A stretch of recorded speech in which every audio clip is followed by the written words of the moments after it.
if you don't know where to begin, better ask Win.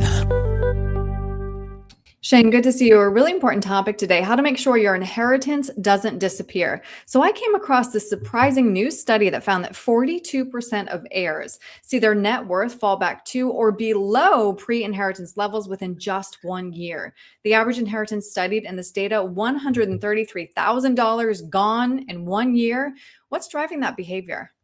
Well, it's easy come, easy go. That money just shows up. It's newfound money. It falls out of the sky, and it's easy to start spending it on this and spending it on that. And before you know it, it could just disappear. And the study found that this behavior is more pronounced in inheritances versus other financial windfalls like winning the lottery. Why is that? Well, I think it's a combination of things. It's like we just said, it just showed up. It's free money that fell out of the sky, but also now you're in this emotional grieving state, and somehow maybe you use this money to help you kind of get past this difficult time. It's, again, easy to just let it go, burn through it, and see it disappear at a very, very alarming rate. And Shane, you've been doing this for a while now. What mistakes do you see families make when it comes to passing down wealth?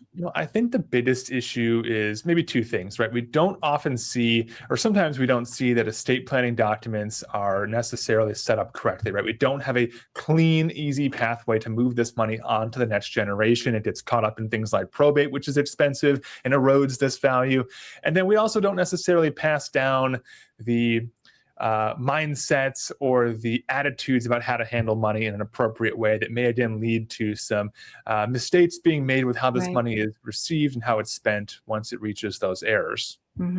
So what strategies can help ensure an inheritance actually lasts? Well, I think just having the conversation with the recipients of this money is a great place to start, but making sure you have living trusts in place to pass this money on to the next generation, and making sure you actually have a plan for how you're going to use this money or how you intend to have your money be used when it is one day received. Now, if you want to spend the money that you've received in inheritance, do it in a very controlled, planned fashion. Don't spend it for a few months, perhaps. Kind of take some time to get your feet back under you. But if you do want to spend it, make sure you spend it on things that are appropriate. Pay off debt, right?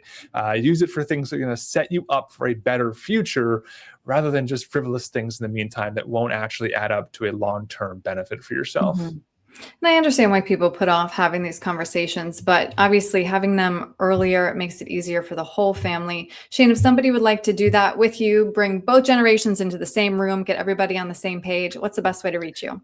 Best way to reach us is online or via phone. Our website is winstonandcompanies.com, or reach us here by telephone at the office, 602-456-1928.